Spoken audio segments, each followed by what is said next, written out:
I was so excited to get my shipment from Last Bottle Wines in the mail the other day, full of incredible red wines, all from Napa Valley. I love wine tasting, so having this to my door couldn't be happier. Also, couldn't be more excited that today's episode is brought to you by Last Bottle Wines. If you don't know already, they're a Napa-based online wine shop with a twist. They offer just one handpicked wine per day until it sells out, and they're always at incredible prices. We're talking 30 to 70% off retail. And the best part is that there's no subscriptions, no fees, and no minimum purchase. And I could not be more excited to bring this offer right now because they're having a marathon sale, which is coming up March 28th and 29th. Even better, we're offering Dateable listeners 10% off your first order with code DATEABLE. So if you are a wine lover like me, this is a great time to join. And did I mention that shipping is 100% free? So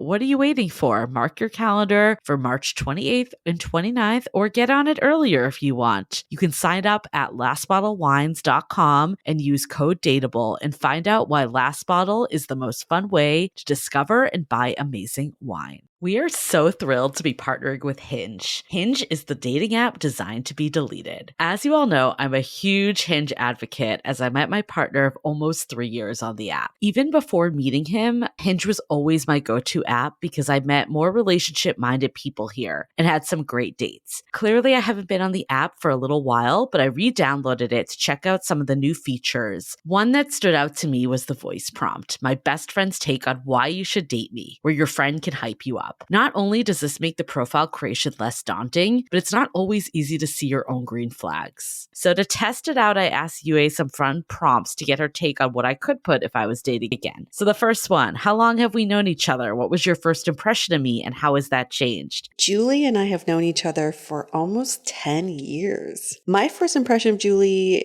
was that she's very social, but I've learned that she has a lot more depth to her beyond the social butterfly that she is. My next prompt, what do you think are my green flags? I would say she's deeply loyal. She believes in love, curious mindset, and she is fearlessly ambitious. And then last but not least, what kind of friend am I? Julie is the kind of friend who will always have your back, no matter what. Damn, that feels nice to hear. So download Hinge and try voice prompts today. Then find someone worth deleting the app for. The Dateable podcast is an insider's look into modern dating that the Huffington Post calls one of the top 10 podcasts about love and sex. On each episode, we'll talk to real daters about everything from sex parties to sex droughts, date fails to diaper fetishes, and first moves to first loves. I'm your host, Yue Xu, former dating coach turned dating sociologist. You'll also hear from my co-host and producer, Julie Krafchick, as we explore this crazy dateable world. Hey friends, welcome to another episode of the Dateable podcast. We are your dating Sherpas. We're here to help facilitate this entire dating experience for you, to make it better, to make it more enjoyable, to make it more pleasant. Right? That's our goal. That is our goal. And this week, we don't have just 5 love languages to talk about, but we have 7. Yeah, I was going to ask you, can you name all of the 5 love languages off the top of your head? Words of affirmation, quality time, physical touch, gifts, and then acts of service. Nice. Nice. And now there are 5. Now there are 7. Now there's 7. And we had the pleasure of speaking with Molly Owens, who's the founder and CEO of Truity. I've used the site Truity for all these types of quizzes. They have Enneagram, they have the 16 personality types, and now they have the love styles. So, you know, she brings up a lot of points that we'll go into in the episode, but the original love languages were created eons ago. And it's like, why aren't we updating this? I've always thought about how we kind of box ourselves in to these assessments that were created by like white men 80 years ago. Like, you know, why are we doing this? We should be creating our own assessments. I agree. I feel like attachment theory, which we talked about 2 episodes ago, same thing. Why are we boxing ourselves in? I think all of these are really good, though, because it gives us a sense of who we are, how we operate in relationships. But I think we can't be like, this is defining of me, you know? Yeah. Something to think about going into this episode for everyone listening is when you first took the love languages test, did you think it was your love languages in giving or receiving? Because I think this conversation, we go into your love languages in both of those, giving and receiving, and they may not be the same thing, which is fascinating. Yes. I remember talking to my partner about love languages, and I went on an early date, and he was just like, I see this on everyone's profile. So I looked it up. I feel like attachment theory, love languages, all that. Actually, maybe people don't put attachment theory on their profile. No one's like, I'm anxious attachment style. Looking for secure totally attachment. Surprised, but I feel like people definitely do Myers-Briggs on their profile. Yeah. Definitely love languages shows up a lot. Yeah. And what's the other one? Astrology. That one people put a lot. But I'm glad that people are taking these quizzes to get a sense of where they are today. And in this episode, I do reveal that I think my love languages change throughout time, throughout experiences, depending on which partner you're with. So Julie, as you're coming up on your 1-year anniversary, so how have things changed? I still can't believe it's been 1 year. And yeah, we're doing our trip to Carmel. So by the time this is aired, we've already gone. So we'll do any updates next week if there are any that are exciting. And I think though I like the year. I mean, obviously it's a milestone, but also it's a good point of reflection of just where I was a year ago versus where I am now, where our relationship was a year ago, my partner was a year ago, where he is now. There's so much growth. I think that it's important to do the self-work when you're not in a relationship on your own, but it doesn't stop once you are. And I think new stuff comes up when you're in a relationship, or there's someone there to hold you accountable and to maybe challenge the way you think about things, and also challenge in a good way to be kinder to yourself. So in the last year of being together, what is something that your partner has challenged you on? Well, okay, so I can think of many. It's hard to say just one. I'm going to start with maybe a challenge that I had on my own, and then I'll do something that he's challenged me on. Okay. I think a big piece of going into the relationship, and I don't think this was a bad thing, I was in a place that I honestly could kind of take or leave a relationship. I built a life. I felt good about my life. I was happy with my life. And I actually think that's really important to get into a relationship. But I was much more closed off to really letting someone in my life. And I think it's because I just hadn't had an experience. I've had past relationships, but they were never as integrated as this is today. And I feel like there was a lot of pain that came from them. And it really made me question, is this whole thing worth it? And my current partner has just been consistent from day one. He's been there for me since day one. He's shown up since day one. And that hasn't changed a year in. And I think that to me, it just shows that we are wired for human connection. Love actually is so important for happiness. It's okay to build a life where you're confident on your own, but also still want love. And I think maybe I swung the other way too much, that I wasn't as in touch with that need. And maybe some of it is that I hadn't seen it in a way that showed up now. But that's hard when you're single and dating and you want to be this independent woman, you want to be strong, and you are enjoying life as much as you possibly can. It is hard to integrate someone when you are at that phase in your life. Also, when society is like, you don't need no man, you can do it on your own. It's that. It's a lot of contradictory thoughts out there, and you just have to find what works for you. Yeah, and it's that, but it's also if your past relationships were tumultuous, or there was a lot of back and forth, or on again, off again, or you've been ghosted a lot, all that stuff makes it really hard to dive in head first a lot of the times. There's a lot of fear driving it at the end of the day. And I think I didn't realize first of all, how much I needed it, because I never had someone that could give me what I needed. And I didn't know how to ask what I needed to. So I think that's one thing. What my partner has taught me or challenged me on, that was kind of the piece. I would say working through when times aren't 100%. I think there's many areas of our relationship that are wonderful, but a big piece is just conflict resolution. And I think he has really challenged me to also take accountability on my own too, and see where maybe my own blind spots are. I think I've done a lot of work, but I also feel like there's areas that maybe when you do a lot of therapy and self-work that you're like, I got this, I'm Yeah. good. Yeah. And I think there's areas that, like I definitely am an achiever. From our episode last week, the overachiever archetype is me to the bone. And I think that I have, measured myself in terms of accomplishments. So if there is something that I'm not doing 100%, then I take it really personally. And he's helped me like realize there's ways that just because you can do something differently or better doesn't mean that you're not a good person and you're not doing it well to begin with. It's just other ways of doing things. That's part of compassion too. It's Yeah. a very necessary thing in a relationship, because if your partner's also like, you're not achieving, you're not doing this right, then you would just go down that dark, negative hole. Yeah, I think the main thing too he's helped me with or challenged me on is slowing down. Yeah. I think before him, I was go, go, go, high achiever mode. Yeah. And he definitely has been like, let's just enjoy a night chilling up watching TV, And Yeah. I think before I was like, oh, that's a waste of time. Like I need to just be doing.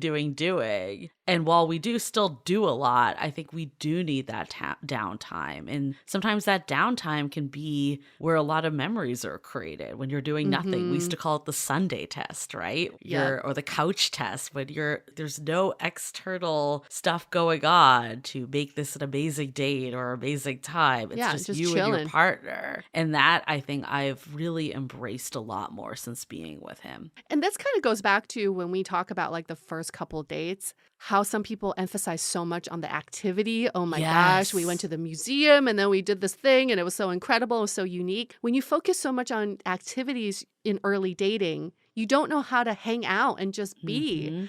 So we always say, like, in the first couple dates, one of those days should just be like hanging out, no agenda, just to see if you can coexist together. Right. It doesn't matter what you're doing. I remember actually one of our early dates, we did a picnic in the park and he brought all these games and stuff for us to play, but we didn't actually use any of them because we were just enjoying each other's company and talking. And I think that is the true test of a long-standing connection is, do you need activities or can you just be with one another? Right.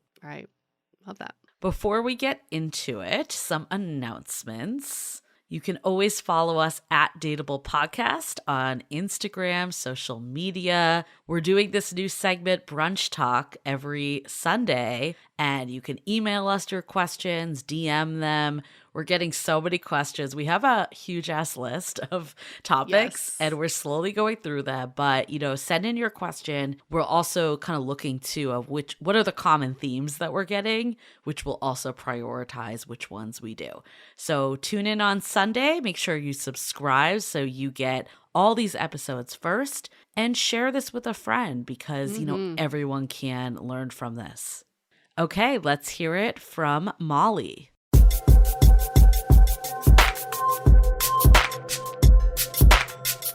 Few years ago, everyone was talking about love languages. There were 5. Everyone's doing the assessments and then sharing the love languages. I've seen people share it on their dating profiles. And now you have new research to show us there are actually 7 love languages. I can barely keep track of the 5, but now there are 7. So we're very eager to get into what these 7 are. But who is Molly Owens, who is our guest today? She is CEO and founder of Truity, one of the leading providers of research-backed personality tests. She has a master's degree in counseling psychology and worked as a therapist and an organizational performance consultant before founding Truity in 2012. Since then, Truity has helped more than 50 million people better discover their true selves at home, at work, and in relationships. And she's a regular contributor to Inc. magazine and recently appeared on Bloomberg TV. Hi, Molly. Hi, thanks for having me. Thanks for being Thanks here. for being on our show. A little bit more about Molly. She's in her 40s. She lives in Alameda, California, originally from San Jose, and she is married. Let's just get right into it, Molly. Can we just refresh everyone's memories here on the original 5 love languages? What are they? Absolutely. So the original five love languages were developed by a marriage counselor, a Christian marriage counselor.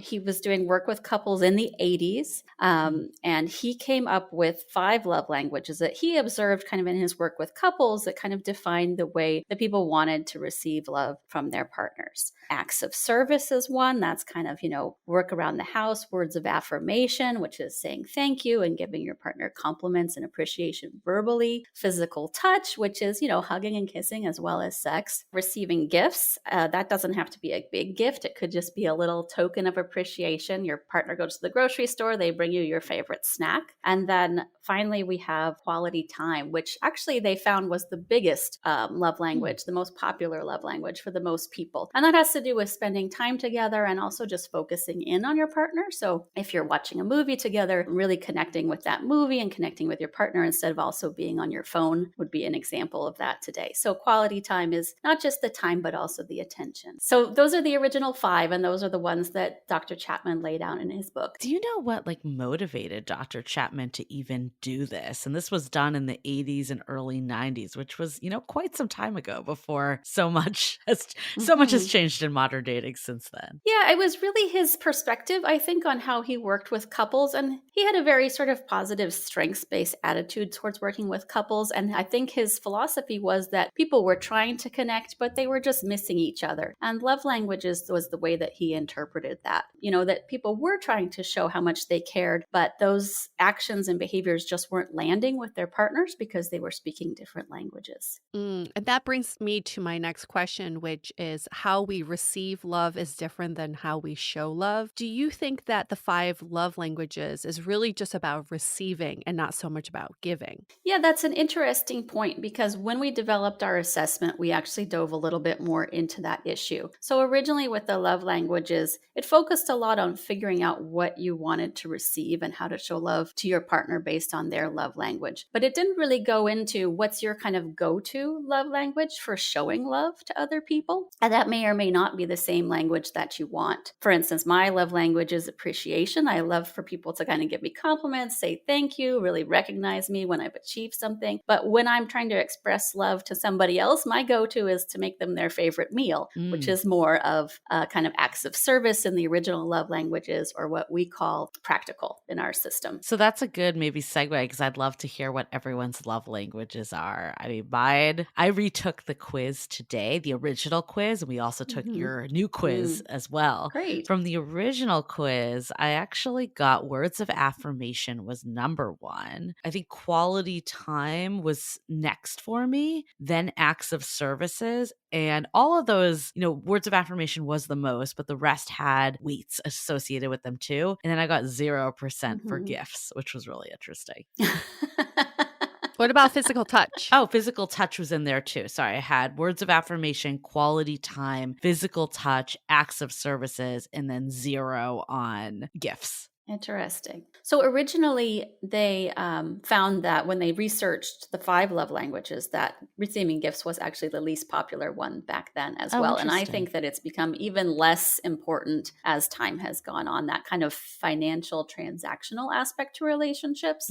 We're planning to do a bit more research on that, but we'll see, by age group, how that shapes up. I took this quiz a few separate times with different partners, and I feel like my love languages change based on what my partners are giving me. So in previous partnerships, it was always words of affirmation or quality time that surfaced to the top. But now with my current partner, it is gifts. Gifts used to be my least scored one. And now it is gifts because I don't know, somehow I'm missing kind of like the surprise little things that my previous partners have done for me. Here's a little cupcake here and there or whatever. So do you think that the love languages is something that constantly evolves with our needs in our current partnerships? So I do. I don't think your core needs change. And I think the things that mean something to you are going to stay more or less the same over your lifetime and over different relationships. But like you said, when you're missing missing something in a relationship, when that drops out and it's not there for you anymore, it suddenly comes to top mind where you're thinking, hey, I used to sort of take this for granted and now I'm not getting it. And now I really realized that it was super important to me. So if you take a quiz at one point in time, what might be coming out is what you're really missing and focusing on, because we do tend to take for granted what our partners are doing for us consistently. Yue, so is that your number one for gifts, or were the other ones still above that, but just gifts showed up higher? Oh, that's a good question. Yeah, still words of affirmation one, but gifts second. Interesting. Yeah. Wow.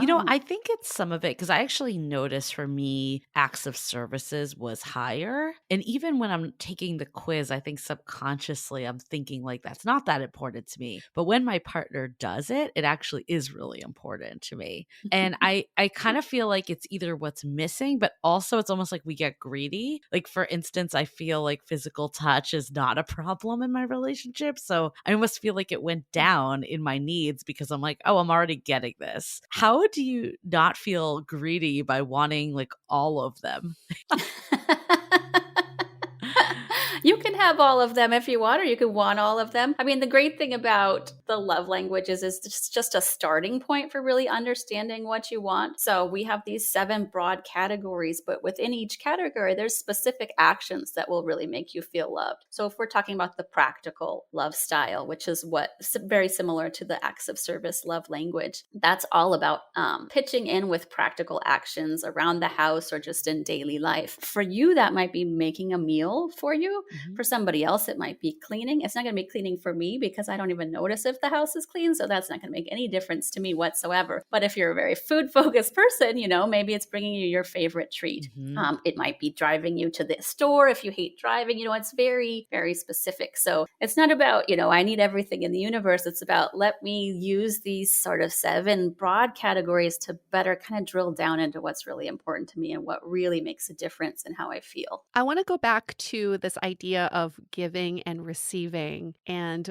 what I'm having a hard time trying to understand, and this is before we get into the 7 love languages, is how you choose to show love or give love. Is that self-serving? I mean, I'm asking this because should we just listen to our partners, know what their love languages are, and show them love in their love language? Or is there value in us liking, like you said, you like to cook someone a meal, that gives you satisfaction? Is there still value in that? Yeah, absolutely. You want to still feel comfortable expressing love in the way that resonates for you because, giving that to somebody else is a big part of your satisfaction in a relationship as well. But ideally, you want to focus most on what your partner needs. You don't want to be putting a lot of effort into actions that really aren't landing for them or don't mean a whole lot for them. And we all know that relationships are hard work. So if you're going to be putting in that hard work, you want to put it into those things that really make your partner feel like you're paying attention. So what about you, Molly? Like, what are your, love languages that you like to receive, the ones that you like to give, and then your husband likes to receive? Absolutely. So appreciation is my love style, which is very similar to the words of affirmation love language, but it also has to do with kind of just recognizing your partner's ambitions and their goals and kind of being there with them to congratulate them as they make those little victories in their life. So I'm huge on that. I'm an ambitious person and I want my partner to be there with me to say, hey, great job. You did that. I really admire that. I'm really there with you, kind of celebrating. So that's me. My husband is from Ireland. And in Ireland, I don't think they have compliments. Not sure they have, positive feedback just in general.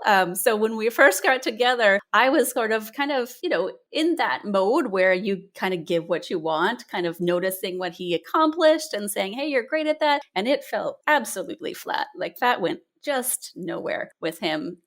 I think Irish people actually perceive compliments as sort of embarrassing, like they're being called out. So when I took our test now, after having been with him for 12 years, giving appreciation was super low for me because I just, I really don't. It seems to make him uncomfortable. I really don't do that very much anymore. So I've kind of adjusted my style. What is his number one? His number one is the sort of physical aspect, that kind of cuddling and hugging and being physically close. gifts. And that is a big part of our relationship. I think that resonates for me too. It's not something that I really think about. I think maybe like you, I take it for granted. But I think that's where we have kind of a meeting of the minds in our relationship. That's fascinating. I feel like I can totally relate to that because I love giving partners surprises, surprising them with events or things. And if they don't react in a way that I think they should react, I become resentful or super disappointed. And I do remember this one time, this was years ago, I surprised my boyfriend at the time to this Broadway play that I thought that he would love, when in fact it was just a play that I wanted to see. But I thought, oh, we're going to go to Broadway and surprise him on his birthday. And he had this reaction of like, why? And I think I learned my lesson there. Just because I would like something like that doesn't mean that it's going to be as meaningful for my partner. Absolutely. And that's a great reason why you do want to kind of at least be aware of your partner's love styles and kind of adjust towards them so that you're not putting so much effort into something that really is not going to mean something to them. And, if you just want to go to the play, then just fess up and say, I want to go to this play. Will you come with me? And recognize that it's more about kind of what you want to do or what you want to include them in, which is fine too, but not expect them to react the way that you might. So outside of having your partner take the quiz themselves, is there any other ways you can learn more about their love languages? Well, once you know about these different ways of expressing love, you can be just a lot more kind of scientific and observant in the way that you kind of analyze what lands with them. So what seems to bring them closer, what kind of seems to bring up a positive emotional response. If you think back to times when they really seemed like they connected with you, what were those actions that brought that on?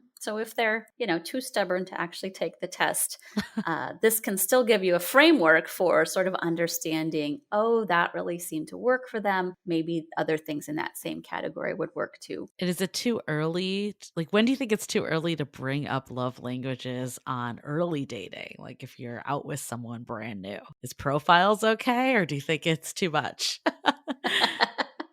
I think that's the best part with how popular this has become, that people are putting it in their dating profile, that it's just part of this kind of common language. It's really, I think, a great conversation starter, and it's something that's significant and important in a relationship. I would want to caution people against using it as some sort of compatibility measure. You don't want to say, oh, your love language is acts of service, and that's not important to me, so forget it. Having a successful relationship is not about matching up on love languages. It's about kind of being willing and open to have that dialogue with your partner. Julie, do you know your partner's love languages? I do.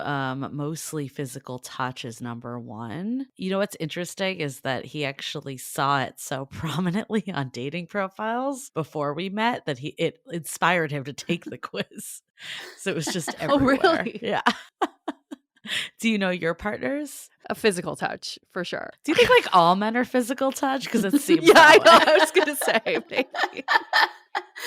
What I find really interesting is that like I always thought acts of services and gifts were my lowest too. And I do think they still are. Gifts was always my lowest one. I scored 0 in it. But I like to give gifts to my partner. I'm not sure if that's like the number one for him, but it does fuel something for me. And I think he obviously enjoys it. Who doesn't enjoy a gift? Why do you think like my least one that I identify to receive is my top one that I maybe give? My theory is that for the ones that you give, it has more to do with kind of your programming and your family and what you observed, whereas the ones you like to receive have more to do with your personality and kind of your core needs. So for me, it's easier to understand things that I can do practically around the house if I want to show that I'm kind of participating in my relationship. And I'm a terrible housekeeper anyway. So I feel like now I'm really putting in that effort to kind of, I cleaned the bathroom. I really love you. This really means something. And that's what I saw kind of growing up, was my family doing a lot of practical things for each other and really appreciating when we connected around those practical tasks. But that doesn't do a lot for me when my partner, it doesn't make me feel loved in particular. That is fascinating because gift giving for me was definitely love language growing up. That was how my family gave love. And I always desired words of affirmation. I felt like that was maybe lacking more. So it's interesting that I do what I know, but I desire what I didn't know. Yeah. That may be true, that what you desire is sort of filling that hole that was missing in your childhood, what you're really kind of trying to grow into, whereas what you do is kind of what you feel comfortable with. Well, this leads us into this discussion about your new research. Obviously, the love languages has been really prevalent for daters, but it is also kind of antiquated. It was done so many years ago. So what inspired you to lead this new research and finding 7 love languages? It is very antiquated. And I started by really diving deep in the existing love languages. When we saw how popular it was and how much of a kind of part of the conversation it was, we thought, okay, we need to start researching this and see what we might be able to contribute. It was a struggle for me really to go through the materials because they are so gendered and so heteronormative. There's not a lot of explicit discussion of Christianity and religious attitudes, but it kind of underlies the whole philosophy. There's a presumption that you are going to be staying married. You're not evaluating whether you're going to be in this relationship or not. You're there and you're playing your role based on your assigned gender, and everything else is kind of layered on top of that. So it was difficult for me to kind of get into this system with all of those kind of preconceived notions attached to it. A lot of the areas that he had put emphasis on really weren't all that relevant for couples today, especially younger couples. We don't have this sort of transactional relationship where we each have our role and we're kind of exchanging those goods and services. And relationships have really grown so that it's more about a meeting of the minds. It's more about challenging each other. It's more about that spiritual connection. And I really felt like that was left out to a large degree from the original system. That's so fascinating. And it's interesting because I feel like attachment theory is kind of like that too. The research is so old, yet it's still so prominent in how we view relationships. It's really fascinating that we cling on to these approaches that really are not in line with the way modern dating and relationships are. Yeah. I mean, don't get me started on attachment theory, but I think one of the unfortunate things about the field of psychology is that we have a sort of charismatic person who has an idea that sounds good, and it's not based on a ton of empirical data, but just, we make it part of our consciousness. So what we wanted to do with the love languages was kind of investigate that, get that data, really look at it with a fresh eye and with, more just sort of statistics that didn't have a particular bias one way or the other, and really see how it shaped up. So how did you do that? For all the data nerds out there, how did you do that? Of course, you don't need to go into all the details, but high level, how did you do that? Oh, I love it too. So prepare to geek out. It was really fun. So we have about 1 million to 2 million people taking tests on our site, which gives us a lot of data when we want to do new survey research. So in this case, what we first did was we did an open-ended survey question, which was just tell us about a time that somebody made you feel really loved, like it really hit home for you. And we just looked at that text, and it was, a ton of text, a bear to go through, but we looked at sort of the words that repeated a lot. We looked at the phrases that came up a lot. And what we found was the top 2 themes were that somebody really listened to you and respected your point of view, took the time to understand your values, and then that somebody was really there for you. When you were going through a hard time, they were kind of that sympathetic ear, that shoulder to cry on. They stepped in and they were kind of with you. Whatever you were going through, however difficult it was, they were there with you. And those were both factors that really, they were barely touched on in the original 5 love languages, but really kind of left by the wayside. So we knew we had something as soon as we started to see those key phrases come through. Let's hold that thought for a few messages. This episode is sponsored by Via. We all know there are things that can help set the mood in the bedroom, but did you know a little THC could also do that? Yes, Via has developed a unique blend of pleasure-enhancing cannabinoids, libido-strengthening herbs, and a low dose of THC all into one mind-blowing gummy called High Love. This gummy, wow, it will awaken your senses, increase blood flow, and intensify any sexual experience. I've been pleasantly surprised by the High Love gummies because it is just the right amount of THC for me to have a good time without feeling sleepy. And hey, if THC is not your thing, Via also offers a wide array of other gummies without it. And everything legally ships in 50 states with discreet packaging directly to your door. So if you're over 21, you can get 15% off and a free pack of award-winning Dreams THC plus CBN sleep gummies with our exclusive code DATEABLE at viahemp.com. That's VIIAHEMP.com. Let the gummies work their magic. Head to viahemp.com and use the code DATEABLE to receive 15% off and one free sample of their Sleepy Dream Gummies. That's viahemp.com and use the code DATEABLE at checkout. Take your passion and pleasure to a whole new level with high love from Via Hemp. This episode is made possible by Badlands Pets. As you all know, Mojo, my precious baby, is the reason why I found love in the first place. He made me feel love again. So I would do anything to ensure his health and longevity. And actress Katherine Heigl and I have that in common. She's helped save over 16,000 dogs through her foundation. And after doing a ton of research, she feels there's one place we can look to improve any dog's health, and that's their food. So fortunately, she found that just by adding a few special superfoods to her dog's food, she saw huge transformations in their health. So she's made a 20-minute video explaining step by step how anyone can do the same thing to see incredible changes in their dog's health. I've definitely re-looked at what I'm feeding Mojo and making sure that, hey, he only has one life to live, and I want to make sure it's the best damn life. So if you want to keep your dog healthy and happy, go to badlandsfood.com/dateable and watch Catherine's video right now. Again, that's badlandsfood.com/dateable. As you know, I recently left my corporate job and I've been in total recovery mode, all about self-care. One of my new routines is the nighttime shower before bed. There's just something about washing away the day and that reflection that's been super helpful for me. I've been using one of our partners, Osea's Mega Moisture Duo. This combo body oil and body lotion are so freaking incredible. It literally feels like I'm at a spa. I realized that the secret is seaweed and other skin level ingredients that are normally reserved for face products. And that's why I was so excited when Osea became one of our partners. And, you know, we're so grateful for partners like this because one, they keep the show going, but they're also super good for all of our listeners and for our own well-being. So if you want to have that nighttime bliss like I am doing, you can get 10% off your first order site-wide with code DATEABLE at oseamalibu.com. You'll get free samples with every order and free shipping on orders over $60. So head to oseamalibu.com and use the code DATEABLE for 10% off. Let us know which products you end up going with. Share them in social. Super excited to see what you end up choosing. Did you look at the data at all, like by gender or sexual orientation or race or any other byproduct that's maybe a little more nuanced than the original, heteronormative view that was in the original research?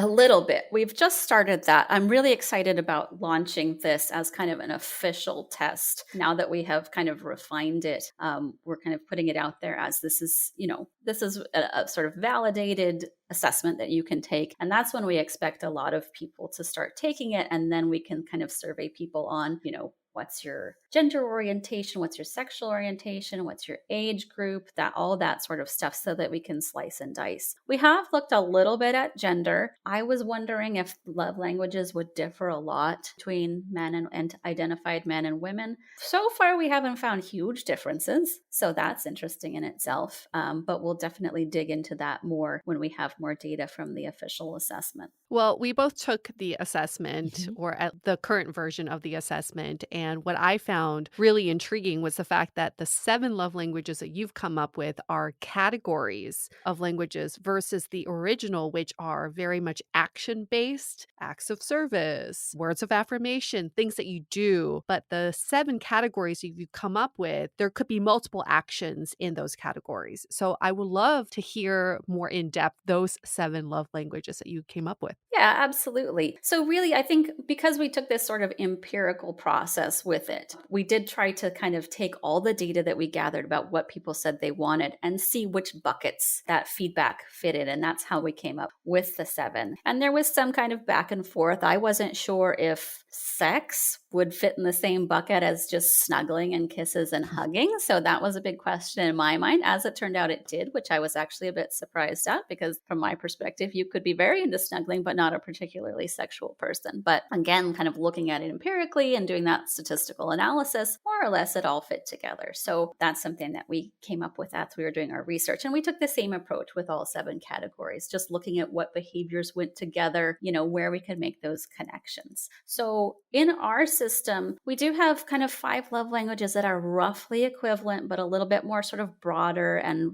more refined to the original 5 love languages. Words of affirmation we call appreciation. And that encompasses, like I said, kind of congratulating your partner as well. Receiving gifts we have broadened because it's not just about gifts, as it turns out. It's also about financial support and being there for somebody financially to provide for them if they need it. Stepping in to pay a bill if your partner's coming up short, putting gas in their car if they can't afford it, all that sort of thing. Offering for them to stay home if they're starting to hate their job. I'll support us for a while, you just quit, that sort of thing. Acts of service is really pretty equivalent. We call it practical. I think the biggest gendered area was in acts of service originally. So when we took another look at it, we looked at not just kind of that household division of labor, because what I found was in the original system, it was a lot about giving men credit for just doing the bare minimum around the house and trying to pretend that was an expression of love. Yeah, I could see that.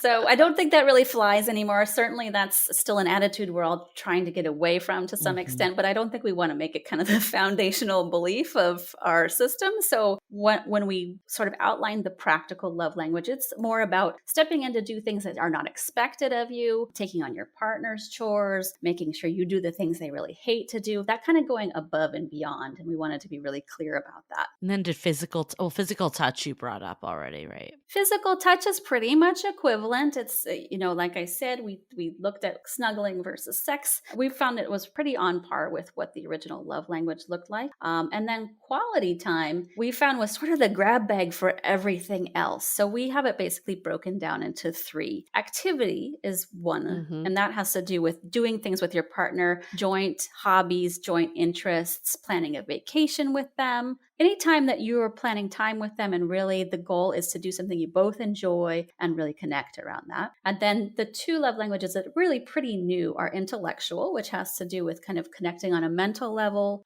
discussing opinions, listening to your partner's opinions, providing kind of thoughtful advice, problem solving together, all that sort of cerebral stuff. And then finally, we have emotional, which again is about dealing with those difficult emotions and staying connected to your partner through that. So if they're crying, taking the time to listen to what's going on with them and be there for them, be supportive. That's really fascinating. We both took the quiz, so we wanted to see how we scored. Great. So, Yue, do you want to share your results first so that I can share mine? Sure. And I just want to clarify, is it scored from 1 to 7, 7 being most prevalent? No, it can have a wider range. So depending on how you kind of allocate all your available points within the test, you may have one love language that may be around 20 if you really, really prefer that love language, or they may be more balanced. Okay. So the highest score I got was a 7, and that was for intellectual. That came up first. And then I had 3 ties: activity, emotional, and financial. I scored 6 on those. Appreciation at 5, practical at 4, and physical at 1. Wow. Interesting. Did that feel accurate for you? I think it's very accurate in my moment in time, what I currently need in my partnership and what I crave. I mean, we are long distance part of the month. So the physical touch, as much as I love affection, I'm also very realistic that I'm not getting it half the time. But the intellectual, I thought that was such a great addition to the love languages because, Julie and I do this podcast and I'm so into self-help and I love discussing these new theories and concepts with my partner. It brings me so much joy and I couldn't find that on the previous love languages. So the intellectual is extremely important for me because I want to talk about, this new theory I learned or this new way of thinking about life. So that makes a lot of sense for me. That's awesome. That's really great to hear. Yeah. Intellectual was it's a big one for me as well. Not my primary, but it was a big one for me and something that was really missing for me as well. So I'm glad to hear you're in the same boat. Yeah, that was also my second one too. So I guess we all What's your had that first? one. My first one was appreciation. I got 10. And then intellectual was 9. So a close second. Emotional was 8. So I guess, I'm taking advantage of the new ones. And then physical is 4. Activity is 2, financial is 2, and practical is 0. Oh, Wow. And I think that does make sense for me too, because I think, I think practical, I think it needs to get done, but I don't see it as how we show each other love in any way. Mm-hmm. And I think the physical maybe is a little lower than I would have thought. But I also feel like maybe it's a moment of time too that I'm about a year into a relationship. So settling in a little more, being more comfortable. And I feel like that's in a good place. So maybe it's like the emphasis on others. Not that I don't feel like appreciation and intellectual are at a good place either. So maybe I shouldn't say that. But I think it's maybe, on a day to day what I crave more. I guess that one's the only one that kind of surprised me. But you can't have it all, can you? Oh, I want to dig into this. This is good. This is good. Because I want to ask Julie a clarifying question, or a more like investigative question is, so Julie's been doing a lot of returns. Okay. So she just moved into a new place. She bought a ton of new stuff and she is returning a lot of it, as one would when you're trying to set up new nest. And her husband, oh, I just called him your husband. Her partner is the one with the car. Mm-hmm. So he is the one who's been helping her doing all these returns, which apparently from Julie's perspective, it's happening on a regular basis. So to me, that's an act of service / practical. Yeah. But in your eyes, this is just something that needs to get done. It's not really a love language. Interesting. I think I definitely feel loved when he does that. So I don't want to say it's not. I guess I wasn't even thinking of that as the practical, which I think is what is really opening my mind to this whole conversation too, is some of the things like I think a practical is, picking up around the house. And of course I appreciate when my partner like loads the dishes or something like that. I'm never going to say I don't. I don't know if I feel like, oh my God, this person's showing me love by doing this. It's more what you just said, Yue, of this is something that needs to get done. And the car one's interesting because in theory, like he could say, I don't want to drive you and do this, but so it's not like something that needs to get done. And I definitely appreciate that it's getting done. I don't know. It's an interesting one because I think I just didn't even like view that in that realm, even though it totally is in that realm. Oh, okay. Well, it could be the difference between, what you appreciate and you're glad your partner's doing it. You're glad he has the car, that he's willing to do this. It's convenient, but does it make you feel loved? Does it really kind of hit home for you? Because that's really what we're talking about with love languages. Well, how would that, because I think it is the feeling of appreciation. Like I know that's the number 1 I scored. Maybe that's more about words that make you feel appreciated, but it's almost like the action makes me feel appreciated in a way. Or maybe it's I appreciate them. I don't even know. I'm like, I should go retake the quiz now. That's what I learned. Retake the quiz after your next return. Just do it. Maybe that's it, is that I'm done with it. So it's not top of mind anymore. That could be a big part of it.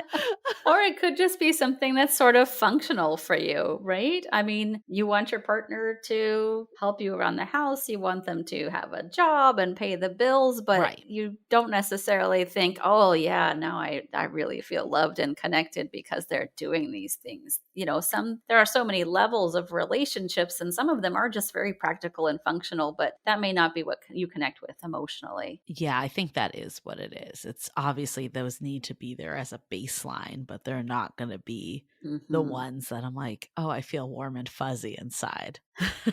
Right. You're like, either get a task rabbit or have my boyfriend take me. Obviously prefer my boyfriend, but doesn't mean that this task won't get done if he's not around. Exactly. What about you, Molly? How did you score differently on your new quiz versus the old 1980s to 90s love languages? I can't remember if I got words of affirmation or quality time as the number 1 on the old quiz. I think they may have been sort of neck and neck. But like I said, appreciation is the highest for me on the new one. Emotional and intellectual are both pretty high for me as well. Practical is very low. Financial is very low, almost non-existent. Like you, I think practical does come more into play as life gets more stressful. So as you have kids and stressful jobs, maybe you become more aware of how important it is to have a partner who chips in. But it still doesn't really like hit home for me the way a really nice compliment would. If I get a really nice kind of personal compliment, that can stick with me for years, decades. Whereas I don't think, oh, that time that you drove me to the airport, it's still, top of mind. It just doesn't land with me the same way. So this actually, it just triggered something else, kind of similar to your follow-up. I was just even thinking about this morning where I was super stressed because my Instagram got hacked, and my partner, one, gave me a big hug, which does play into, physical touch. But then what really helped me too was that he sent me instructions of how to, handle this hack. And then also I had to return something again, and they're picking they're picking it up today, and it required, deassembling an item, and he did that, and that made me really happy because it was just one less thing that I needed to deal with when I was going through this. So I really do believe acts of service, and I think the more and more I'm into a relationship, and when everyday stressors come up, having that person that's there with you, that is so important. Yet it seems like I'm not gravitated to that on these quizzes. Where do you think that disconnect could be? Well, I think it's just sort of, that's not necessarily what love languages are about. That's more about the day-to-day functioning of your relationship. Do you work well together? Can you kind of divide Mm, tasks? Can you rely on them to do things? But that's a different level of your relationship versus, how much do you feel that your partner loves and appreciates and connects with you? And I think if you have the base foundational stuff, you can have a relationship that's functional. Maybe it looks good to the outside. Maybe you say, there's nothing really wrong with my relationship, but it may be a little bit emotionally empty. You may not feel like you're really in love with that person. It may just feel like, you're good friends, you're good partners, you're working together, but that kind of emotional charge is not there. I like this distinction because it does make sense in your example, Julie, as mhm. I feel similarly where when my partner does something nice for me, like when he does the grocery shopping, Yeah. I really appreciate it. It's very nice. I don't think it brings me closer to him, but it does make me appreciate him and enjoy having him in my life. But when my partner and I can sit down and talk about our relationship and our future on an intellectual level or even emotional level, that makes me Mm. feel everything. I mean, that just brings me so much closer to him physically, emotionally, soulfully, all of it. So I think that is a very good distinction of the love languages and the purpose of it. So in your assessment, what I really got stumped on were the questions about what do you do to bring you closer to your Mm. partner? Mm. What is Mm-hmm. the purpose of those questions and how do they play into your results? Yeah. So, like I said, we measure two directions of love styles, basically. So, what you want to receive, what really lands with you, and then what's your sort of go to when you're going to show love. So, I think what you're talking about is the questions like your partner had a stressful day at work. Mhm. What would you be most likely to do to kind of try to support them? Is it make them a meal? Is it give them a hug? Is it clean the house? So, those are the questions we use to kind of measure the love styles that you express. And in the full test, we'll have kind of you saw your graph for the love languages you want to receive. We'll have a separate graph for those love languages that you put out Oh. there. And the purpose of that is really to help you understand kind of what's your go-to. Then you can bring that to your relationships and see, is that working? Is your kind of go-to way of showing love working for your partner? Is it making them feel loved? Or are you just doing kind of what you're most comfortable with and it really isn't hitting home for them? That's going to be really profound because you can Mhm. have those results of how you give love and then compare it to your partner's love Yep. languages and see if they are aligned or not. That's a great topic of discussion, even. Absolutely. It can be a little scary. We had a little bit of an iffy moment with a couple of our team members who are married to each other, and they both took kind of the experimental assessment. And their kind of give and receive graphs did not match up at all. But there's a simple explanation. They have 3 kids under 8. Wow. So they're both speaking the practical love language like crazy. One of them stressed out, the other one makes dinner, the other one puts the kids to bed, the other one gives the kids a bath. It's all practical all the time because they don't have a lot of room to do anything else. And it's not that it's a compatibility issue, it's just that they're kind of under the gun at this moment in time. But, if as their kids are growing up, they want to grow past that, they can kind of return to, okay, what's really important to me now that we have a little bit more breathing room Mhm. here? What would I really like to bring back into our relationship? And you might have mentioned this a bit before of like why you rechanged the names. And they're like slight changes, from going like from words to affirmation to appreciation, for instance. Can you kind of elaborate a little more of like what your thought process was on this? Well, we wanted to make sure it sounded distinct from the original theory, that it wasn't confused. So we did want to have new terms. And because we did this kind of original research, we had our own sort of buckets of behavior that we wanted to name. So it was really a matter of looking at what was in there and what word really encompassed this kind of heart and soul of what we were talking about. So we wanted to keep them simple and not too stylized, because this is an idea that people are familiar with. We don't want to have a lot of jargon, that new jargon that people have to get used to. So we wanted to make it fairly straightforward, but we did want to make sure it really reflected, like for instance, financial reflects the fact that this new concept encompasses a lot more than just the gifts. And you mentioned that we shouldn't use these assessments as compatibility tests. And even in your example of the married couple, it doesn't mean that they're not compatible. It just means that they're misaligned in this moment in time. But in that exact same example, if couples find that they are not aligned in their love languages, and yes, they may have kids and life happening, what can they tackle today versus waiting for that breathing room to happen later? Well, the best way to do that is to use these ideas as a way to articulate what you want. So don't just say, oh, my love language is physical. Take the next step and say, what really does it for me is just a big, long hug. And I mean like a 10-second hug, like you're holding me close and you don't let go. That's it. And that really gives your partner that information about what they can do when they want to show love to you. What's really going to just hit the spot for you. And I think a big piece of this is that this is now reflecting modern times. We talked about this, that the last one hasn't been done since the 90s. That's a long time ago. There weren't even dating apps in the 90s. Barely internet. It was dial-up AOL dating apps. There were chat rooms, if that counts. True. That's true. So you said that you saw a lot more around intellectual and emotional connection this time around. How do you think that reflects on current times? So we wondered, there's no way to really research this, but we wondered if the intellectual and emotional types of connection were connections that people didn't expect to have with an opposite sex partner back in the 80s. Men probably tuned out any emotional needs, or they were expected to tune out those emotional needs. They were not expected to show weakness, much less show weakness to their partner and have her support that. So, that may have just been left behind, and women probably were allowed to have those emotional needs, but maybe sought that to be met by other women. And on the same kind of tack, the sort of intellectual, that kind of meeting of the minds may be something that we expected men to do with other men rather than with their primary partner. So that may be why that wasn't really included in the original 5 love languages. But obviously, as gender roles are kind of flexing and changing, and also as, marriage really isn't as functional as it used to be. Nobody needs to get married. So if we're going to get married, it's going to be because we want to have that best friend and partner in our lives. And we want to bring our whole selves to that relationship. We want to connect on a mental level. We want to connect on an emotional level, support each other and help each other grow. It's just what we want from a relationship has totally changed. Like nowadays we're looking for that best friend, soulmate, life partner all wrapped into one, where back then probably weren't or didn't think it was possible, right?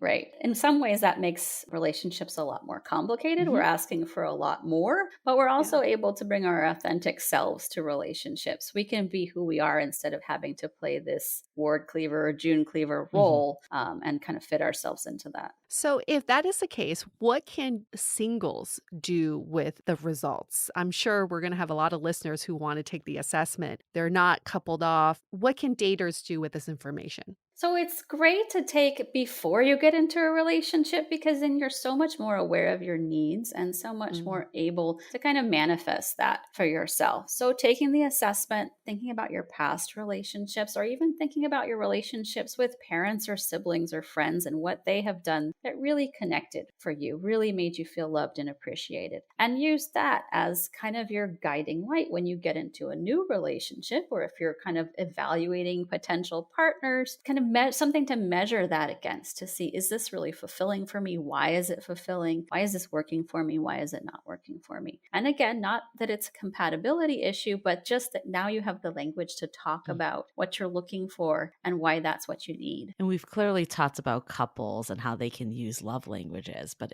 is there one thing that you would advise couples to start doing tomorrow after they take this new quiz? Yes, listen to your partner. This is all completely useless if you don't listen to your partner, if you don't sit down with them and say, tell me about that. Tell me about what makes you feel loved. Tell me about what you need and what you want, and then do it. Love languages is a great idea, but without that kind of intentionality and that presence, it doesn't go anywhere. So you really need to take that information and use it to be a better partner and let your partner tell you what works for them. Well, this has been such a great conversation. Thank you, Molly, for shedding the light on the new 7 love languages. We're going to start reframing how we talk about it today. I think my biggest takeaway from this whole conversation was there is basically the baseline of being in a relationship, and that can be defined by you and your partner. But then there's also this loving feeling that makes you feel deeply connected. And we spent a good portion of this conversation distinguishing between the two. And it doesn't mean that one is more important than the other, but you almost kind of need both to make the relationship function at the level that we talked about of having that life partner, best friend, and soulmate, the we want it all in relationships. So I think love languages is the best way to, get to speak the same language essentially and be able to communicate and figure out, what is it that's going to take our relationship to the next level. And, that's how I feel around you, but also maybe it can bring in some factors into the practical side too. And I think my other big takeaway is that love languages can change depending on what stage of life you're in. And that's okay. And some of the ones that always be core to you, but it doesn't mean that you're always stuck with these ones forever. Like your needs can change. You can change at any time. And then my final takeaway is I'm so glad you are leading the charge in this, and we're finally doing research that reflects current times, because the fact that we are so reliant on all this stuff from the 80s and early 90s when dating and relationships were just so different, it's not the best guideline and basis for us to keep being in this world that just is not the same. So I love that we're making some progress and just continuing to refine these concepts as modern romance evolves. Awesome. Thank you. Yes, I'm glad those were your takeaways. Those sound, I would completely agree with all of that, especially the idea of those different levels of relationships. I think part of the progress we've made with this research is to delineate kind of what we just expect from our relationships and what takes it to the next level. Yeah, I want to echo exactly what you said, Julie. So I'll keep this very short. My biggest takeaway was we have certain things that maintain a relationship and we have certain things that grow a relationship. And I think this assessment is assessing what will help grow your relationship. But the maintenance of a relationship is also important to know because that's our baseline of what we are looking for and accept. So when we are dating, I think we need to pay attention to the baseline and not overly congratulate someone for doing their chores. That's not a love language, but it's a baseline, Right. decent human being, decent partner behavior, and it plays into our standards and our values. So the maintenance is just as important as growing the relationship. I love that we're putting a framework to all of this because when we talk about voicing your needs, I think so many of us don't have the vernacular to talk about what our needs are. And you've put some words in our mouth to express that so that we can use this toolkit when we express it to our future partners and current partners. So thank you for giving us language to use. Well, I'm so glad to put it out there. Yeah. There was a stat, I believe Helen Fisher pulled this from Match, that people were looking for that emotional and intellectual connection even more than attractiveness in a partner, especially after the pandemic when we've kind of learned what's ultimately important in the long haul. So it's really fascinating and I think timely that the love languages now are reflecting the change of priorities for people. Absolutely. Absolutely. And it's so important to have those keep up with what we're really looking for right now. So, Molly, if people want to take the assessment and learn more about the 7 love languages, where can they go? So you can go to truity.com/love languages, all one word. We do have the full version of the assessment, which came out on Valentine's Day. We do have a sort of a freemium model, so you can take the quiz for free and you can get kind of a brief overview of your results for free. And then we have a full report, which explains how you give love, how you receive love, and how to use all that to make your relationship better. And you can upgrade to that for $19. Well, thank you so much. Everyone should definitely go out and take this quiz pronto. Thank you. I think so too. Let's update those ideas. Yeah. And then maybe once you're done taking the quiz, share with us on Instagram. Just tag us and then maybe hashtag stay dateable. Here are my results from the 7 love languages. We'd love to see what yours are. Yes. Show us your graphs. I really like that there's a graph so you can visually see which ones are more prominent for you. And, while you're at it, you're online anyway, just go to Apple Podcasts, give us 5 stars in Apple Podcast reviews, write us a little love letter. We love that because of your reviews. We can get stellar guests like Molly here. So we really appreciate when you do that. See, appreciation. There we go. Love language. We appreciate when you do that. Okay, so we're going to wrap up this episode. Stay dateable. The Dateable Podcast is part of the Frolic Podcast Network. Find more podcasts you'll love at frolic.media/podcasts. Want to continue the conversation? First, follow us on Instagram, Facebook, and Twitter with the handle @DateablePodcast. Tag us in any post with the hashtag StayDateable, and trust us, we look at all of those posts. Then head over to our website, dateablepodcast.com. There you'll find all the episodes as well as articles, videos, and our coaching service with vetted industry experts. You can also find our premium Why series where we dissect, analyze, and offer solutions to some of the most common dating conundrums. We're also downloadable for free on Spotify, Apple Podcasts, Google Play, Overcast, Stitcher Radio, and other podcast platforms. Your feedback is valuable to us, so don't forget to leave us a review. And most importantly, remember to stay dateable.